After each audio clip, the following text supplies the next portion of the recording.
Let's rock and roll. For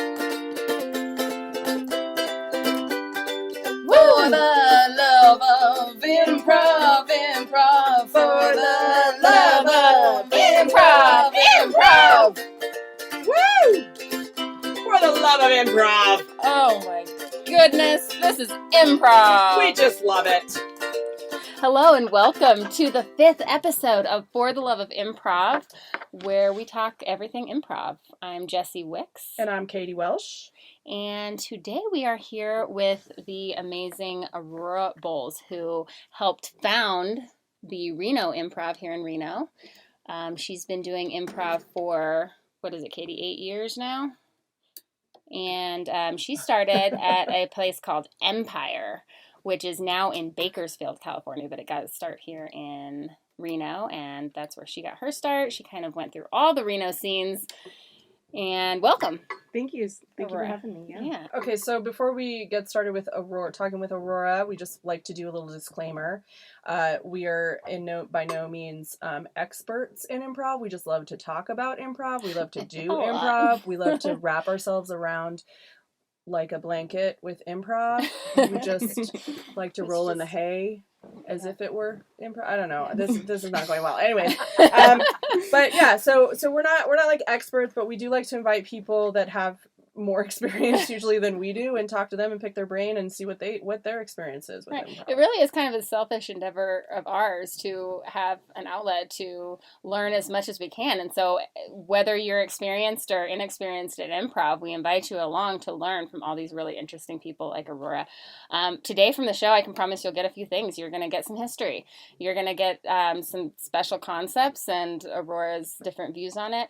And we're going to do a game today. Yeah, it's going to be fun.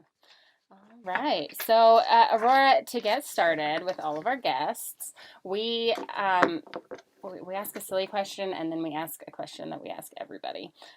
You were actually involved in my question when I answered it back on the first podcast. You'll have to go check that out. What's something that embarrassed you as a child that you can laugh about now? Oh yeah. So I do remember one time I had a little a form to fill out to join the Burger King Kids Club. I remember, and I for some reason was carrying this around with me, and I hadn't submitted it yet to get my free birthday meal or whatever the benefit is for that when you're that age. Yes. And so I had this like loosely in my among my personal effects, and it like fell out in front of a boy in class, and he totally called me out on it, and he made fun of me. And I was like, I think I was maybe even on the fence about whether I was going to turn it in or join the Burger King Kids Club. Oh, wow. So, that's a big but I was decision at that age. It was a big decision, and I'm like, how is that not cool? How old were you? 10. Oh, okay. There's a little bit of a fine line there. Yeah. You might have been a little old for that. Oh my gosh. That's sweet though. That actually reminds me, you guys, my mom is sitting in on our podcast today. I know. She is brand new to improv. This is her first time, and I thought it was appropriate because Aurora is the newbie teacher over at the Reno Improv. Yeah, Not that she's a newbie, but she teaches the newbies. Yes. She teaches level 1. She's by no means a newbie. But that question made me think, well, maybe I should have my mom tell an embarrassing story about me from our trip. Ooh, I want to hear Do you this. want to or no? Mom, do you have? I'm sure you have a whole. Oh, I have so many cachet. Jessie stories. It just Oh my goes gosh. on and forever and ever. Do you want to tell one or? Do you want to tell one? You don't have to. I'll just tell a little one, just a real quick one. Jessica loves everything, animate and inanimate, and we used to call Jessica the tree hugger because she actually loved to go out and Mom. hug all the trees in our yard. that's So cute. every day she was in the stage where she would go outside in our backyard and she would go and hug all the trees in Lawrence, Kansas. Yeah. That's very And sweet. we would be looking out the window at her, even in the snow. She'd be out there in her boots, and we'd say, "What's Jessica doing?" "Oh, she's hugging trees." And every now and then, if the trees were really, really nice, she'd give one a kiss. Oh. And so That's Jessica embarrassing. is That's the sweet. original tree hugger. I Yes. Jessie Wicks, tree hugger. Put that on your resume. I'm going to put it on my resume. Thanks, I Mom. think that's pretty adorable, actually. Yeah, that's super yeah. adorbs. I was totes adorbs. You were totes adorbs. Okay, so really good question. Why did you go to your very first improv class, and why did you come back?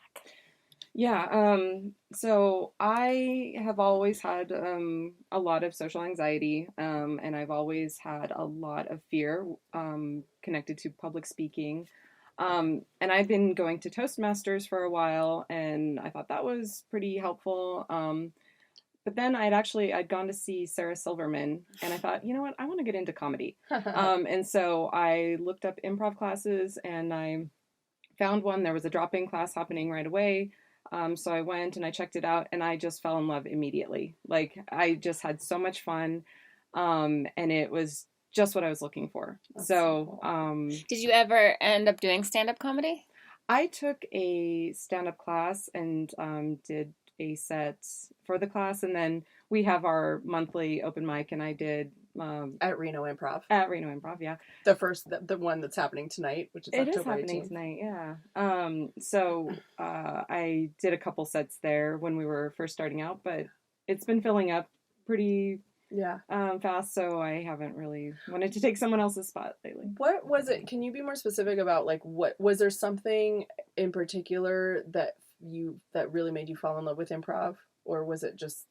I've always loved like make believe and putting on plays, and like when I was a kid I would always make movies with friends or make do plays. I just always loved doing that kind of thing, and I'd also been doing some like community theater and stuff like that, and so I don't know, it's just right. So you were my very first teacher. Yeah. I took level 1 with Aurora back last January. So it's October. So I've been doing improv for 10 months now.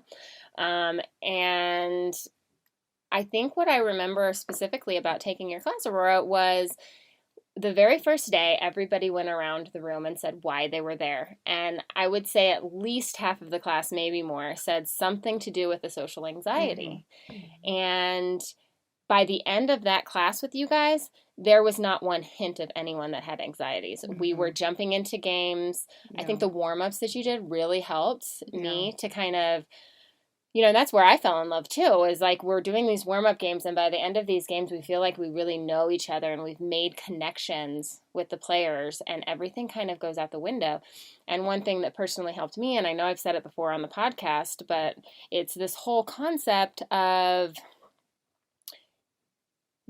being present in the moment, and you have to listen in a way that forces you out of your mind to be present in the moment. So you're no longer just turning things over in your head. And during that, 2.5 hour window that we're doing improv, all your worries go away, and you don't have that anxiety feeling that a lot of people who have social issues are feeling all the time. Yeah. Well, and it's the connection I think a lot of people with social anxiety feel, and that they're what you're saying, like that dialogue in your head or that anxiety gets in the way of being able to connect with people. And so you go to this 2-hour improv class, and then by the end of the class you feel suddenly connected to all these people, and it's like magic because it's something that you struggle with on a daily basis, and then suddenly it's happened within the short time of 2 hours. So that's what I think is so powerful about that sort of first class, especially for people who have social anxiety or just problems with connecting with others.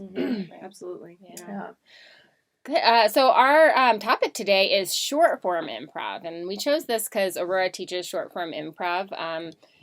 She told us before the show she's not an expert at short form improv, but she does teach it, and she teaches it very well in a way that has created a community around improv here in Reno. I feel like that first step through level 1 really kind of solidifies people in this community, and it's in the way we were just talking about. So thank you for that. Yeah, thank you. Let's just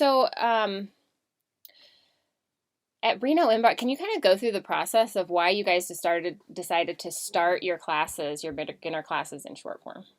Yeah. So I'm not sure about this, but my understanding is that many theaters choose to teach short form as their kind of introduction to improv, and I think that's because it's difficult. Like long form is a little abstract, and it's a little hard to like take in when you're first walking into it. The thing about short form is that you have very clear parameters for what the goal is, and it just is more accessible and I guess user friendly than long form, and it just teaches a lot of great skills. So maybe just back up since my mom's here, and Sure. for all the people on the podcast that haven't done a whole lot of improv, can you explain the difference between short form and long form for us? Yeah, and I think the name's short and long form, and I think that's a little misleading because it really doesn't have a lot to do with the length of scenes or whether it's short or long. It's that short form is clearly defined games, and long form is more like scenes from a play. So it could be they could be the same length. A short form game could take the same amount of time as a long form scene. So that's not really what it's about. It's about like, do you have really clear parameters from the beginning, or do you kind of have that space to explore and discover what the relationships are? So, like, can you give an example, just to kind of flesh it out, can you give an example of a short form game that provides those really clear parameters that you're talking about? Yeah, so one principle in comedy in general is heightening, right? And so there's a short form game called Good, Bad, Ugly Advice. And you have 3 people standing on stage, and then the audience asks a question asking for advice. The first person gives legitimate advice that you would actually give another human being that you cared about. The next person gives bad advice, and the next one gives truly terrible advice that is off the wall, right? And so this is kind of, you're looking for the pattern, and then you're trying to heighten. So it's teaching the skill of heightening. Yeah. Kind of in, you're having fun while you learn this skill. And it's something we've all seen. Can we do that real quick? Sure, I know we're not doing a game, but okay. So, Do you want to have your mom ask a question? Yeah. What do you need advice on? Mom? What do you need advice on, Mom? Here. Oh man.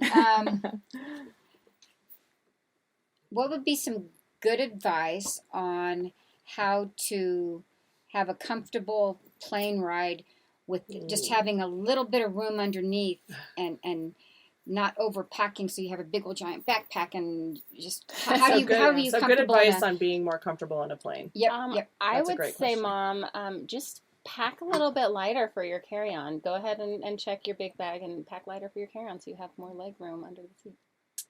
What I would do is when you sit down, you want to make sure that your legs are spread apart as much as possible so that there's really no room for other people to claim, that space, and also make sure that you dominate that middle seat armrest, because if you don't get it first, somebody else will.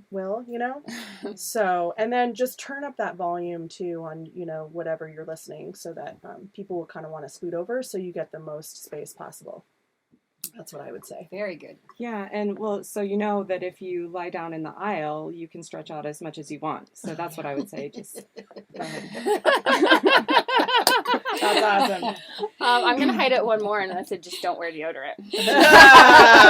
Nobody else. That'll do the trick. Nobody will sit next to you. So yeah, heightening. That works. Yeah, and I love that because if anybody out there listening wants to try improv for the first time, level 1 is such a great foundational class, because it's not only because you're going to have fun playing all these games like, that you see on like Whose Line Is It Anyways or whatever, but you're also going to, if you want to pursue it, if you want to pursue long form, you're already getting the skills, some of those skills that are going to come into play, like heightening, for example. So Yeah. Are there other skills are there maybe a couple other skills you could mention that you guys cover in that first class? So I mean, yes, and yeah.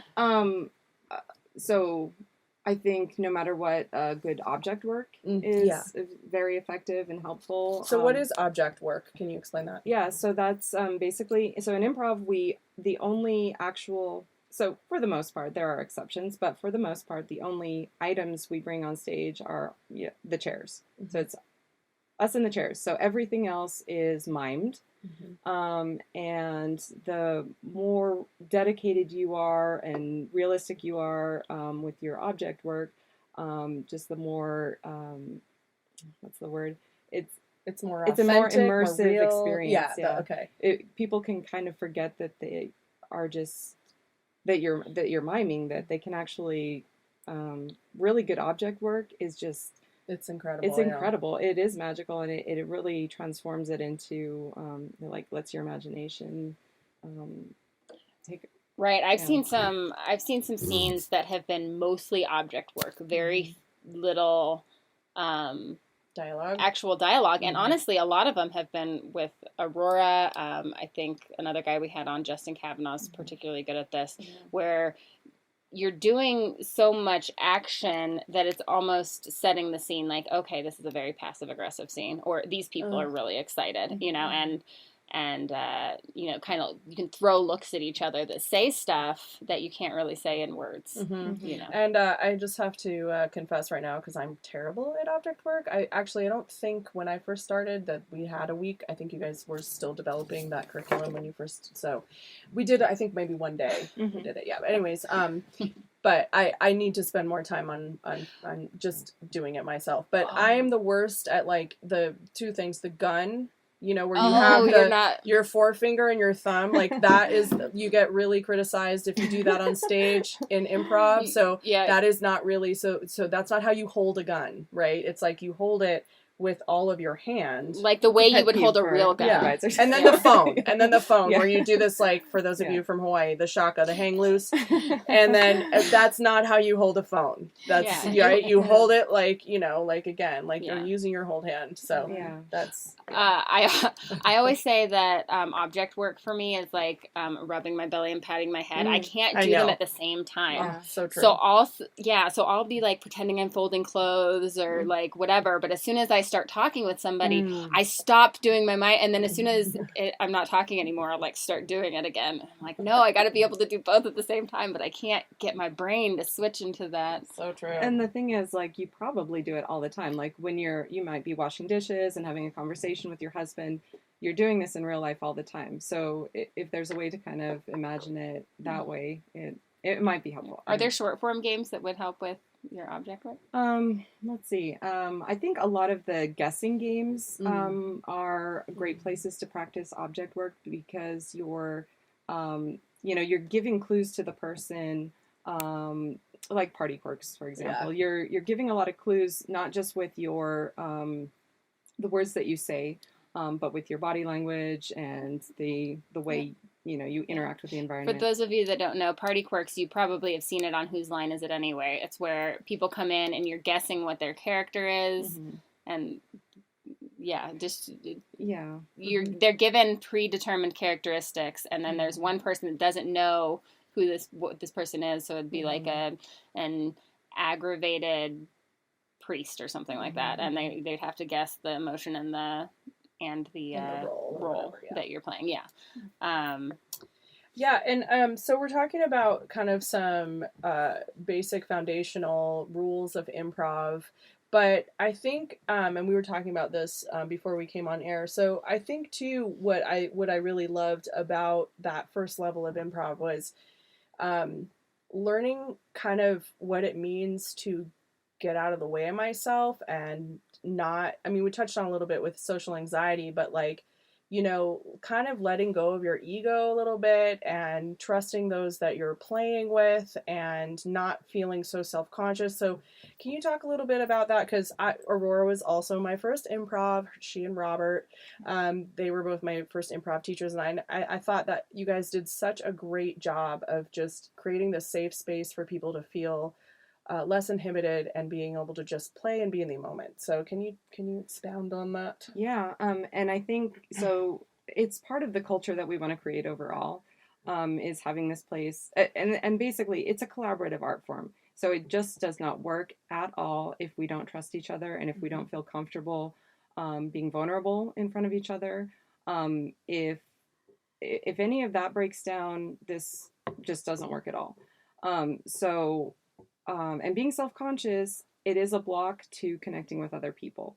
Right. So that's what that first introduction is. It's all about letting yourself be silly, look ridiculous in front of other people, to fail at full speed, and realize that you're not really failing, that everyone else is going to swoop in there and pick you up and make sure that your failure is not a real failure, that it becomes a gift, basically. Right. Yeah, actually that reminds me of one time Ben came in and he was like, you guys are playing these warm-up games just like you don't care. Like if you're gonna suck at these warm-up games, I want you guys to suck hard and do it together and celebrate it. and he was like That's angry. Ben. And then all of a sudden we're like, okay, we're gonna do this, but we're gonna fail really hard. And it did. It totally changed the mood of the class, and all of a sudden we were connecting in a way that we weren't when we had first started to play the game.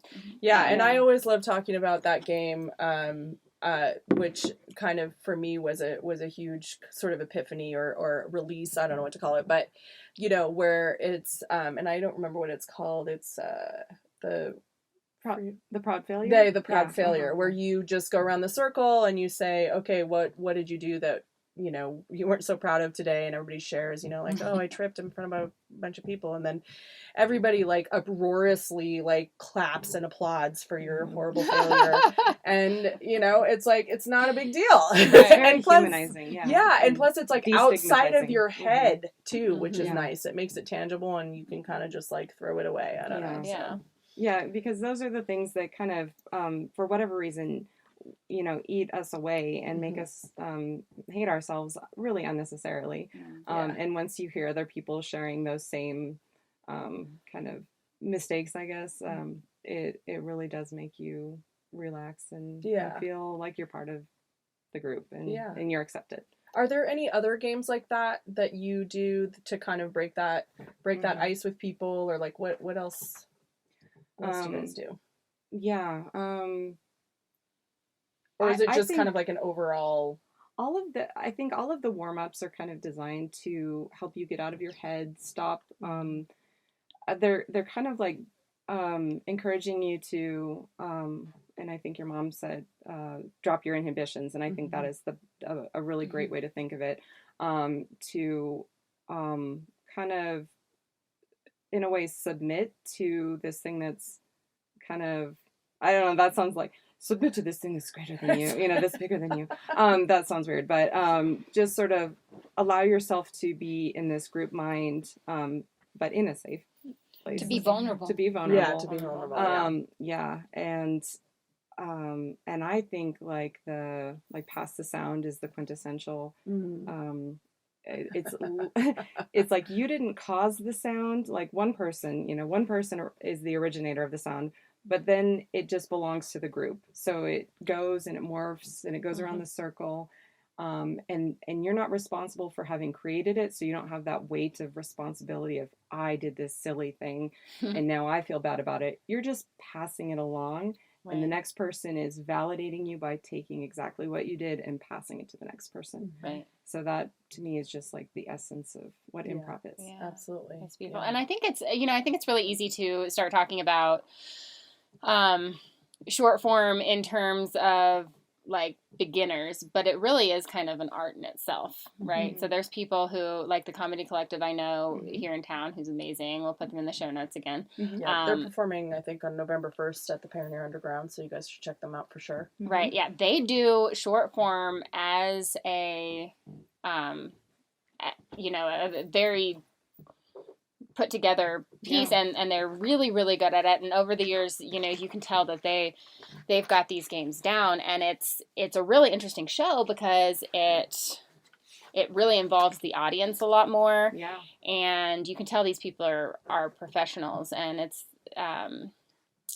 anyway, so I just maybe wanted to talk a little bit about like what's the difference between short form as a tool for beginners and short form kind of as it evolves into its own thing. Yeah. There, like, to be clear, like there is no like better. Like no one can say like it's all such a personal preference, and you know, either one done well is just incredible, and is so engaging and fun. So it's not that like level 1 is short form because like for some reason it's not as good. That's not at all what you know the implication is.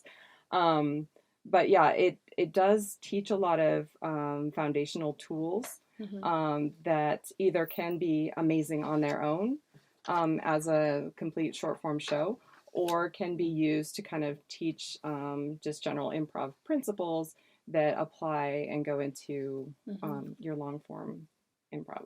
So yeah.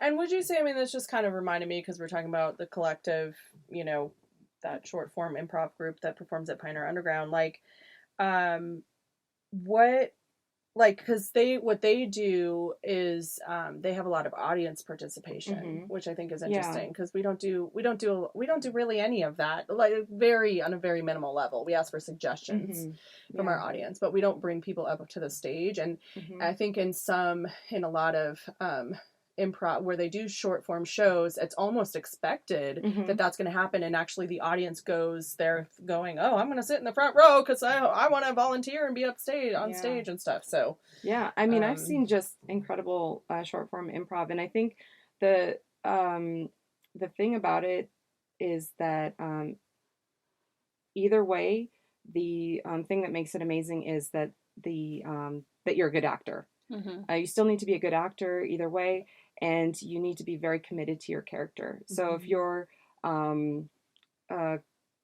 clearly committed and you're not joking out or selling out the scene for a quick laugh, then either way you are, you know, doing it right. You know.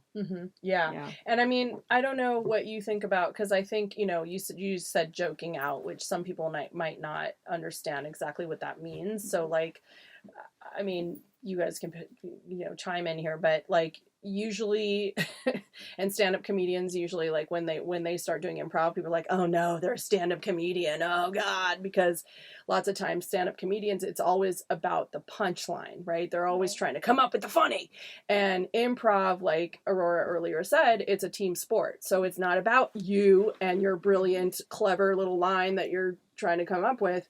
However, it does seem to me, and again, I'm no expert, and you know, there might be different opinions about this, but it does seem to me like with short form, there is more, I don't want to call it opportunity, or it lends itself more to sort of this punchline type of a thing, more than say the long form. I don't know. Would you agree with that? That's probably true. Yeah, because it's just usually, I mean, and this is such a generality, but you might be going for the punchline a little bit more in short form. And the thing is, like, if you are doing a long form scene and early on you say something, and I'll say selfish, because you just wanted to laugh early on, you might like reset the scene and make it so that like everything else that was said before that becomes invalid. Denied. And that may not be the case. There's more you know, generally you're goofier, sillier, that type of humor. In short form, you mean? In short form is more appropriate. But either way, you don't want to be too soon making a selfish move that is like, well, I'm going to get the laugh at the expense of the scene, or at the expense of like that can still happen in short form. It could happen in short form, right? Like if I hadn't said, you know, if I hadn't said my bit in the game first, your laying down in the aisle wouldn't have been as funny, because it would like I would have, you'd been like, just lay down in the aisle, and then if you said, you know, like take up the seat, and then if I said last, like the least heightening thing, oh, just, you know, don't pack as much, like it wouldn't have heightened it, and so you would have gotten to the punchline too soon, and then there's nowhere to go. And I think one great thing that comes to mind with that is just because you're not doing the kooky thing, that doesn't mean you're not serving the scene. Right. And I think that's a huge lesson, is you might be saying something that seems kind of boring, but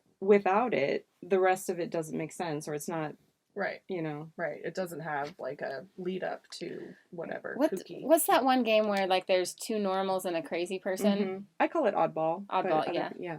Yeah, so that one is just like there's two people carrying on a regular conversation, and then one person's job is to be the weird person. And if it was just a bunch of weird people on stage, that would be the scene. But since you have those two people who are being normal, it makes the weird thing weirder and more funny and more appealing to the audience. Yeah, and I mean, you can even, by being even more normal, you're actually, like you're saying, that's serving it. It's actually makes it funnier because then, you know, you're actually being the logical voice in all the audience's head. Like, this person's crazy, and then you're saying that on stage, or not crazy, but, you know, is doing some inappropriate thing or whatever it might be. Yeah, and I think Taylor Riedemann hit on that in our second podcast. We were talking about establishing a platform, and I think that what that is you have to have something grounded to jump off of to make it interesting. Yeah, for sure. So we kind of, I'm going to go ahead and jump into a segment, if you guys don't mind. Do it. Cool. Let's do it. a concept of the day. You know, we already talked about failing forward, which is going to be my concept of the day.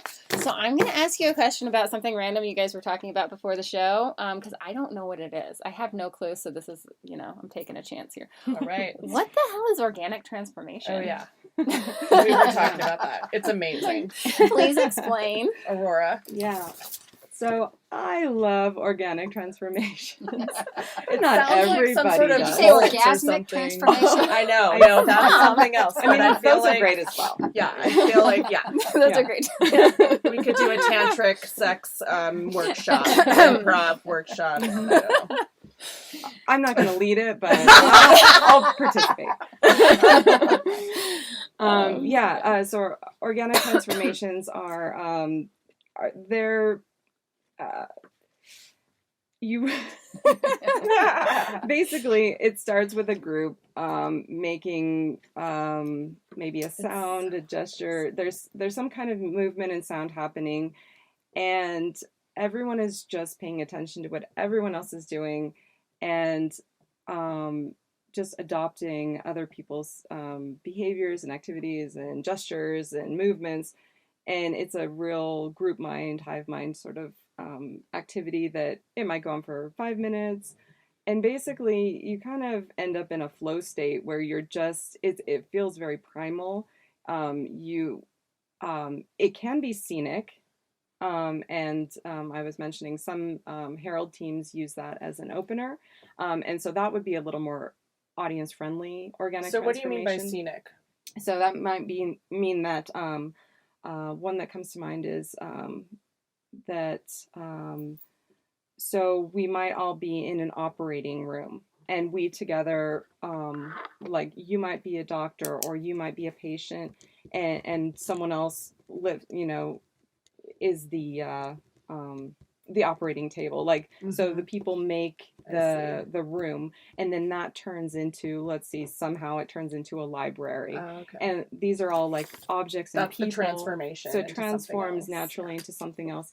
But the ones that I'm most familiar with or have done the most are, they're very abstract, and they're not like something that you would probably share with people. Like, you wouldn't want to watch it. Do it in front of other people, and it would just be too weird. Yeah. But it does put you into this this very connected flow state together.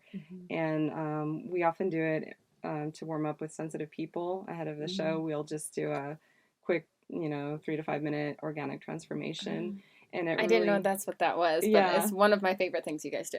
Oh, cool. Oh. Yeah. Well, we do it No, behind the scenes. Yeah. You don't see it. Oh, So who when does we're- that then as part of their warm up? I don't know. What do you mean? In front of the audience? In front of the audience, like, It's not, we, like when we're warming up, we'll, Okay. I I thought one of the teams did it in front of. Oh, I haven't seen that. I thought it was not you one guys. of our teams at Reno Improv, but Well, I've seen it done in front of the. Oh, okay. Well, it's definitely, as somebody who has experienced it, like, I remember the first time I did it, because I definitely had to get over my inhibitions, because you feel like an idiot at first doing it. And so it's a real exercise in kind of putting your ego aside and also to just stop judging yourself, because you're like, this feels like if somebody were watching me, they'd be like, WTF, what are you doing? Like, what's happening? So you kind of, but as you do it more and everybody starts to get into the groove, it is this weird, like, you know, I don't know. It's like this, it's going to sound very cultish and weird, but like, you know, like where you begin and end, like somehow gets blurred to the rest of the group, and you do become kind of like a whole. And it's really hard to explain. You really have to experience it to really get what that feels like, and not be like, oh, that's weird. Like, because you might end up like barking like a dog together, or you might end up like, and like it might end up being words, or maybe it's just like, you know, guttural, or just like a drum circle, kind of? Almost like a drum circle, It's kind of like that. I'm trying to visualize what you're talking about. I've done a drum circle before where I had no idea what I was doing, but you start, and then somebody does, and everybody comes in, and then by the end, the resonation of it, it's not, you couldn't do it by yourself. Right. You couldn't, two people wouldn't be as effective, but when all of a sudden there's a symbiotic relationship that you get chills. Yes, exactly. Absolutely. And it's that same concept, but you're moving and making noises off of each other. So even your movement can kind of become like this collective. It's very strange and wonderful at the same time. And another thing about it is like, you cannot be judging yourself or judging others. If you give someone a disapproving look, then it's just like, like I said, it's too weird. And so if anyone is judging it from the inside or from the outside, you're judging yourself. Then you're judging yourself, and you're really not going to be able to be in that flow state. Which is totally applicable to also, I mean, so it's not just about what happens to you individually in terms of putting aside your judgment and your inhibitions, but it's also applicable to that team sport. Because I think at the beginning of the podcast, Aurora, you said, you know, as soon as that trust is affected in a negative way, it's really hard to make a team work and have scenes that are, I mean, we all have scenes that don't work from time to time, no matter what, but just, you know, consistently work well together and have that connection. So, I mean, I feel like that exercise is also like working towards that. Yeah, I think so. Yeah. Well, there you have it. Organic transformations, people. Super deep. That's exciting. Super deep. So we kind of talked a little bit about short form games and warm-ups. Can you kind of set the barrier of, you know, where do kind of the warm-up type games begin and short form begins? Because if it's all games, we have games in different contexts. What would you say is like kind of that line between warm-up and short form games? It can be blurry, but and I'll just take like the playground for example. I think that and that's our weekly drop-in workshop. Come on down to the Reno Improv every Saturday at 6 p.m. 6:30. Yeah. I do classes at 6. Okay, so 6:30 on Saturdays. They have a beginner's class, any level is welcome, and then the $5 you pay for that gets you into the show afterwards. So come on down. Anyway, keep going. So so I think basically the exercises that we do in the beginning where we're in a circle, those were kind of maybe more considered the warm-ups. And then once we go to the stage, those tend to be the exercises that are the games that would qualify as actual performance type pieces. Yeah.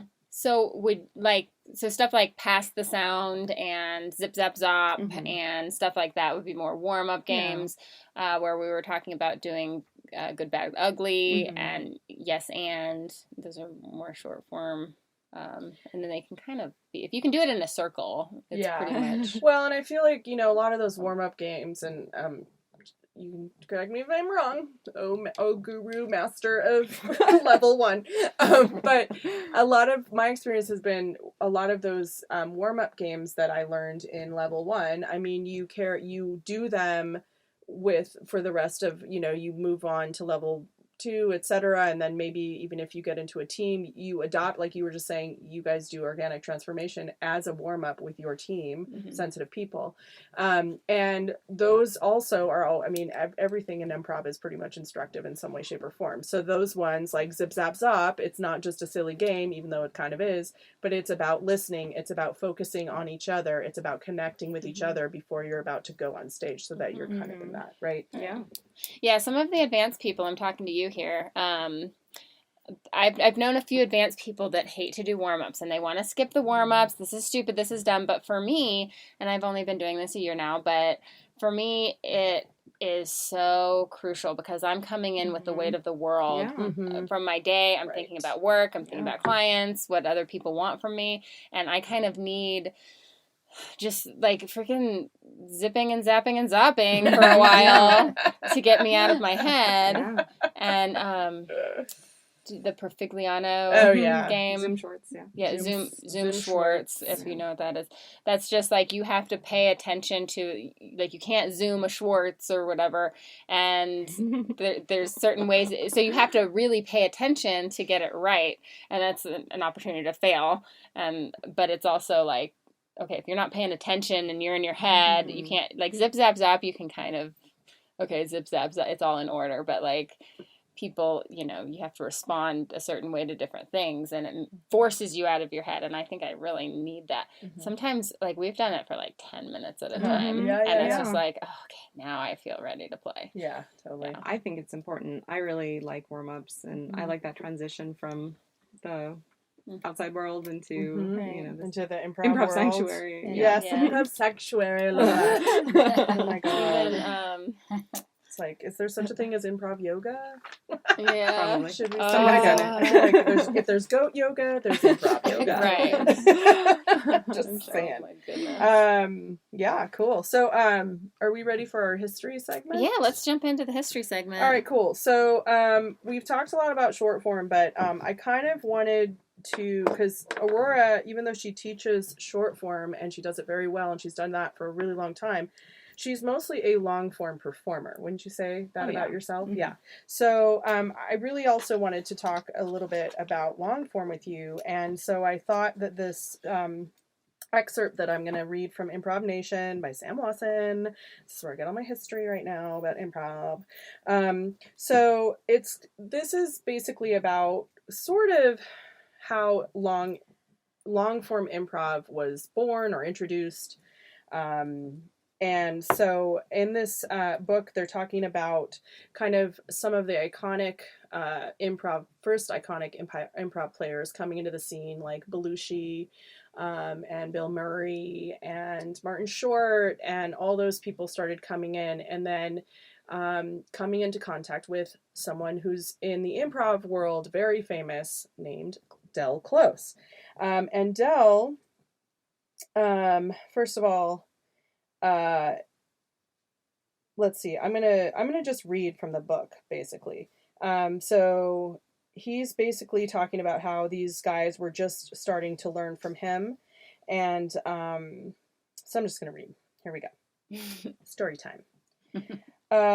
Moved deeply, so this is from Del Close's point of view, moved deeply by their commitment to full ensemble scenes, Close introduced them to the Herald, and we're going to talk about that in a second. The still gestating dream of group long form he believed to be the next inhabitable planet of improvisation. Via the Herald, Del's life work in progress, improvisers could sustain 30 or 40-minute improvisations far more complex than what could be achieved with mere 2 or 3 person sketches and games, forms too often limited by length and scant points of view. Feeding off the imagination of 7, 8, or 9 simultaneous brains, the Herald promised bigger, stranger results, pulsing with the gestalt truths of communal agreement. The Jungian, there's a lot of lofty references here, the Jungian reply to all that Freud, Elaine May, had given him so long ago. So that's kind of we don't have to get into that part, but yeah, so what do you guys think about that? So first of all, the Herald is a structure of long form where basically it has 3 beats. So you do one scene, and then you have a game, and then the next scene you do is connected to the first scene. Either you could do a time jump, or maybe the characters have changed. And then then you do another game, and then the last beat is again expanding on the second beat. It's kind of confusing. It's a little, it's a little confusing when you call them scenes. Yeah, because the beats. They're really like acts of a play. So you have 3 scenes that make up one act, and then you have a game in between, kind of like an intermission, and then you have another act where you play out the first, second, and third scenes as though they're continuations of the first, second, and third scenes.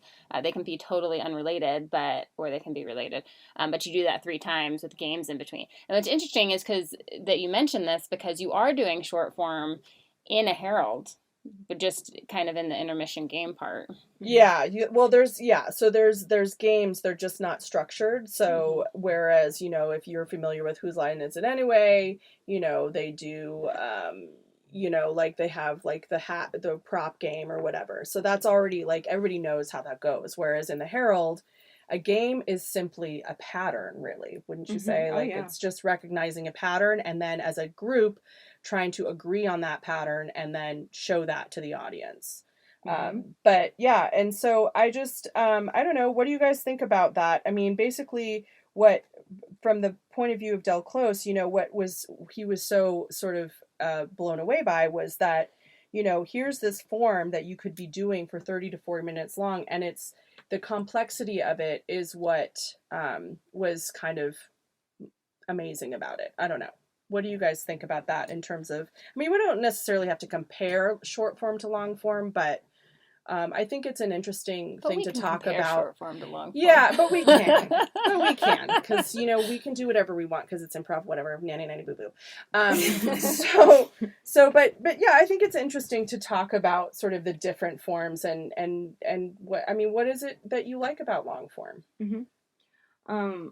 I like that you can take your time and really figure out what the relationships between people are in long form. I love that there's a lot of variety. Like the Herald is, it's not my favorite piece to perform, but it is an amazing tool to learn long form improv. How so? So the idea of establishing characters that have clear relationships with each other is extremely important. And then taking those, whether you're moving the relationship forward or if you're moving it forward thematically, taking it and going as far forward with it as possible, right? So in that next group of scenes, what is the furthest place you could think of? And then in the last group of scenes, we're going to either some groups wrap all of those stories together at the end, and some don't. So that's up to the team. But it's like making choices, establishing relationships, moving the action forward, and then just like going into that fear of unknown, not saying I'm going to save that for later. It's like, let's see how far we can go in that second piece, and then we'll see where that takes us in third. Bring it back around to heightening.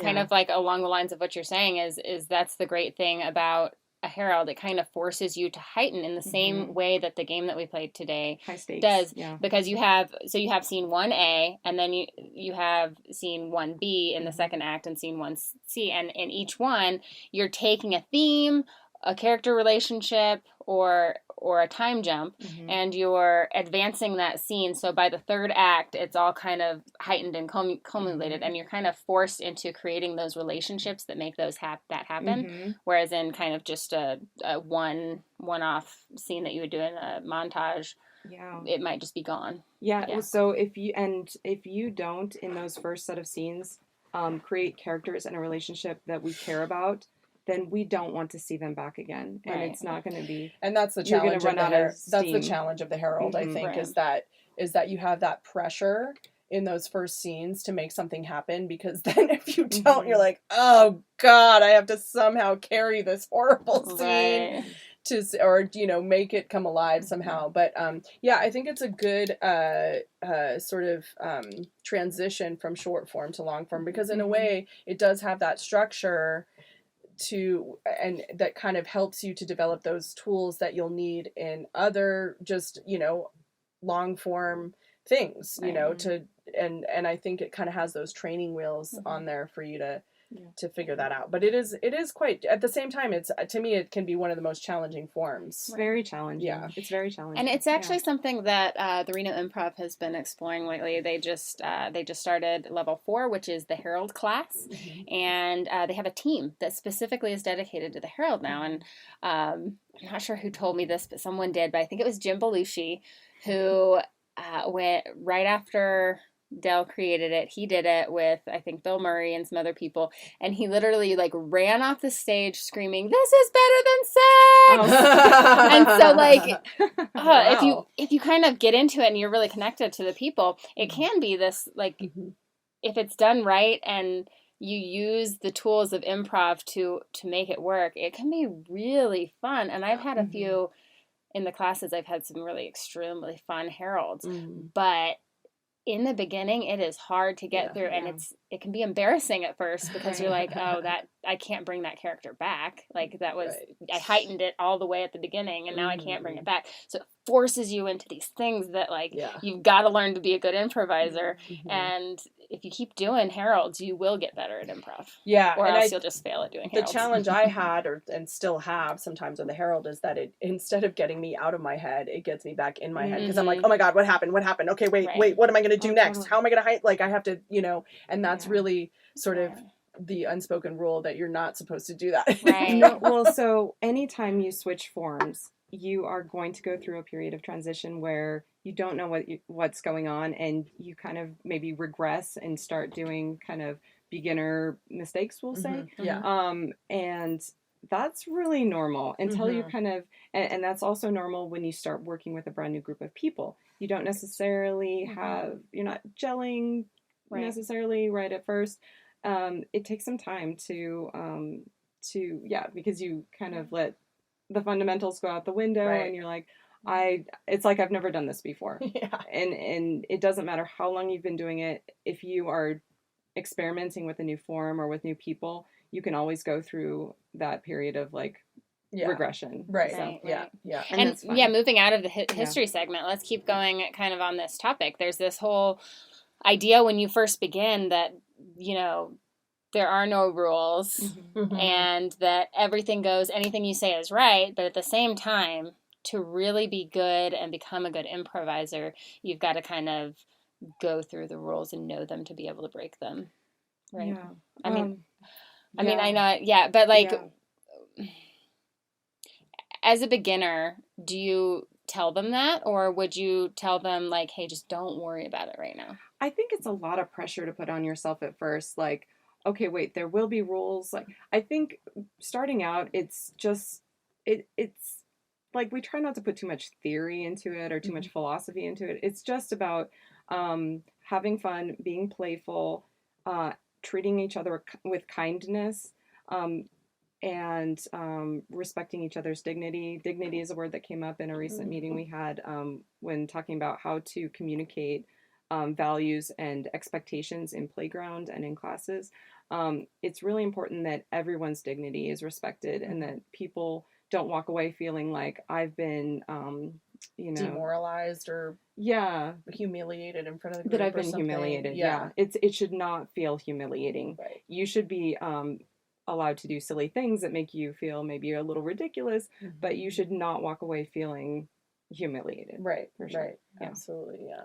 Yeah, a lot like a child on a playground, you know, just kind of being in a space that's comfortable enough for you just to kind of be yourself the way that you would when you're all alone talking to yourself. I don't know if you guys do that too. Oh, totally. And like countries, you never know what people's triggers are, and you never know where people's boundaries are, and you might accidentally step on something that really hurts a person, and So that's why it's important that we just kind of treat each other with care. And I think you can kind of, once you've been working with a group of people for a while, you can play a little rougher with them. You know people's boundaries. You know, when I do this, when I say this to you, I am talking to your character. I'm not talking to you, the human being. So if there's something that feels harsh, it's not, you know. Right. So yeah, and I think that's come up when in other, I mean, in different contexts, but in other conversations about getting like sort of out of the way of yourself. But you know, it's complicated because it's like we all have our own triggers and baggage and whatever's gone on that day, etc. And so I think that's what the thing I like, and we always come back to the therapeutic part of improv. That's what I like improv, because it's challenging me constantly to set aside that stuff, which helps me in my own life to set it aside, because that's the constant goal, right? It's like to be more in the present, to enjoy, you know, things instead of just constantly, you know, raking them over and over in my brain. And you know, so I feel that's what I really appreciate about improv. It's just, and obviously that's really important for beginners, but what do you think, Aurora, is the threshold of, okay, we've gotten past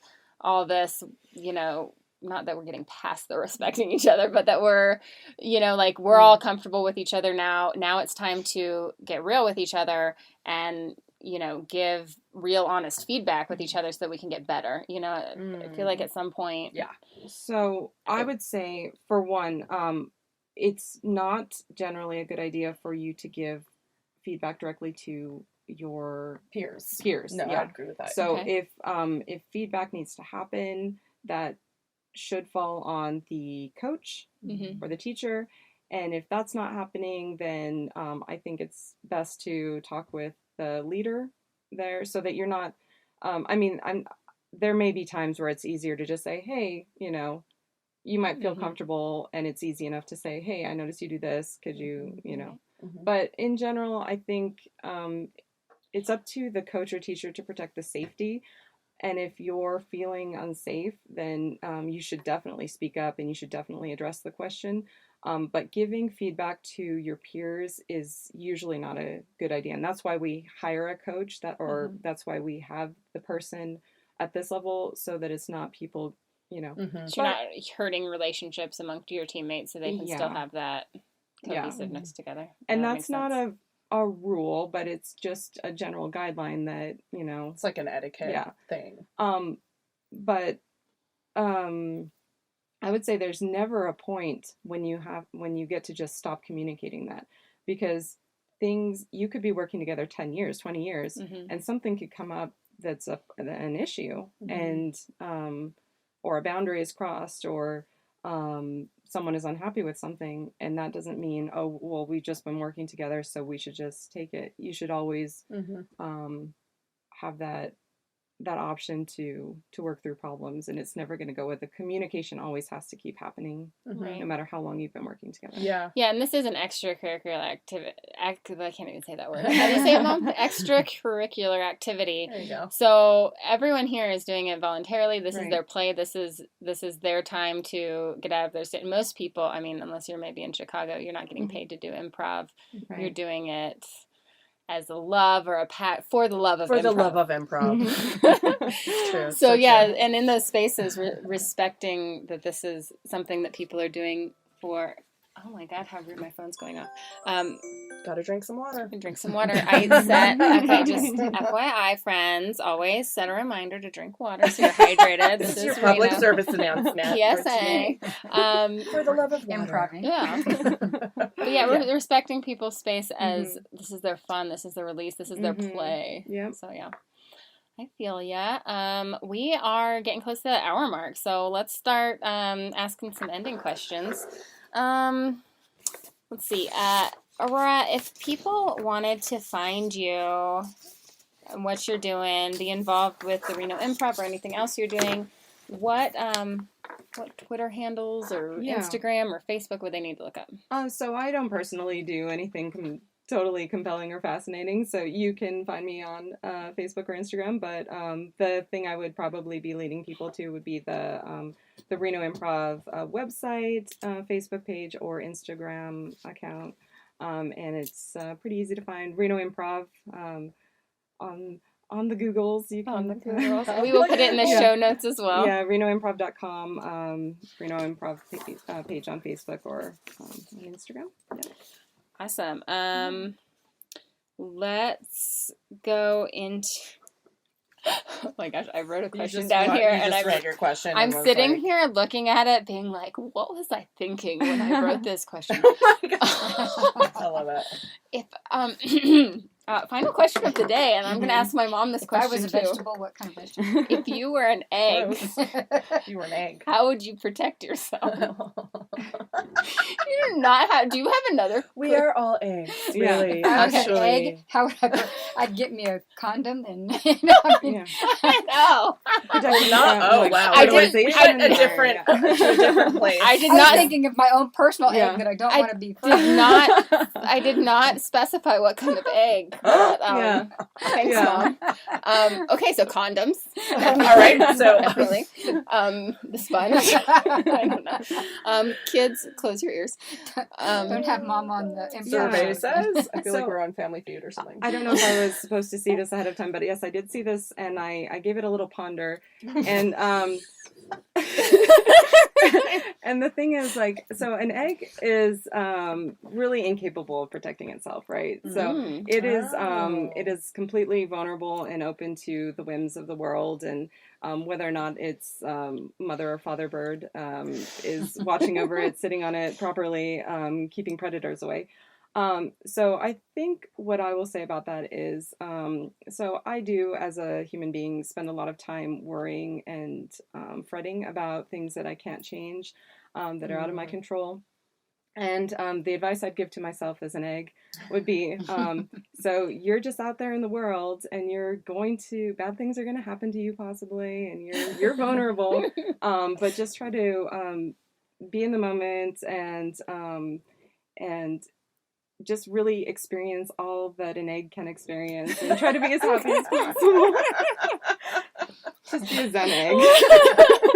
I love it. Go, Oh my if you're an God. egg, go join some Don't worry improv. about the cracks that life Are we gives heightening you. now? Yeah, Are we taking that? Yeah, I don't know. Possibly. Oh my goodness. Just enjoy. Yeah. Just, Yeah. Just be you, egg. Yeah. Be Be your a good egg. Be a your good eggy egg. self. Good egg. And if you get oh God, you could go on. If you get scrambled, it's Hopefully it's okay. with other good eggs. Yes. Yeah. Right. Mhm. Yeah. You mix up with other good Yeah. eggs. Yeah. If you're jealous or envious, you become green eggs and ham. Mm. Sorry, I just couldn't help. I can't help myself. Well, thank you. This has been For the Love of Improv. For the Love of Improv. You can find us on our website at For the Love of Improv or anywhere you find your podcasts. Thank you, and see you next time. Bye. Aloha. Come on, ladies. Love of improv, improv. For the love of improv, improv. For the Love of improv, improv. Improv. improv. Woohoo. Yeah. See you next time. Peace.